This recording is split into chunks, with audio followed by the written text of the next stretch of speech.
Dr. Robert Duncan put together the technology that allows the government to transmit thoughts and voices into the heads of Americans. Dr. Robert Duncan.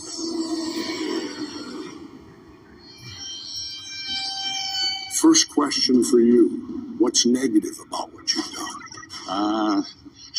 I've empowered the dark side by some of my work. And what do you mean by that? Technology is neutral. It can be used for good or evil. I've worked on projects for the CIA, Justice Department, Department of Defense. Is this the stuff, voices in the head and things like that? Yes. We've run into a few people that claim they got voices in their heads, they sleep inside tinfoil boxes, they do a lot of crazy things, it seems. But when they talk to us, they seem totally normal, they seem totally sane. Are these people crazy, or is the government doing this to them? The government's doing this to them. He's not even bothering to hide it. They're called Voice of God weapons. So you know for a fact that these weapons that you worked on, they're being used domestically today? Absolutely. You have to remember, the CIA has a long history of experimenting on our citizens, from LSD. Sure. Okay, we're talking here like going back to MK Ultra and all that in the 60s and 70s. But we were told all that stopped. Is that untrue? Untrue. These programs continue under new names, new budgets. It's the ultimate weapon.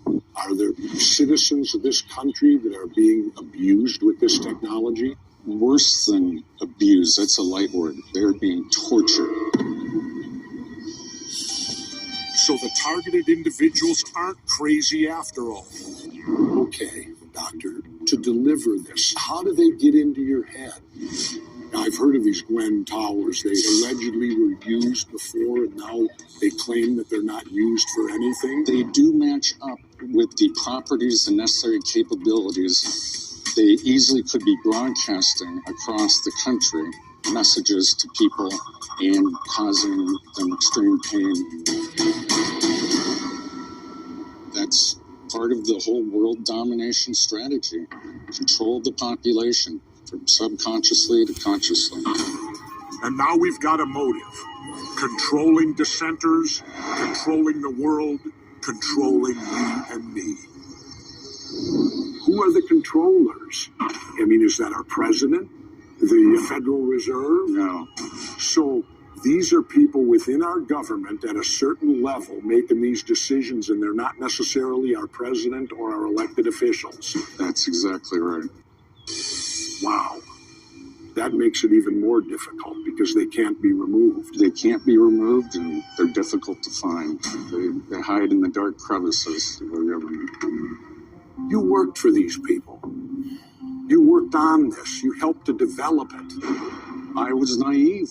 I did not know how the technologies were going to be put together and the ultimate weapon created. You're not still working for them. No. You're unequivocally looking me right in the eye right now, and you're telling me you have no more to do with this, and that you're out to expose it? That's correct, sir. With your background and what you know, can you give us a hint on what we ought to do? No. No. Is it too late? I actually believe it's too late.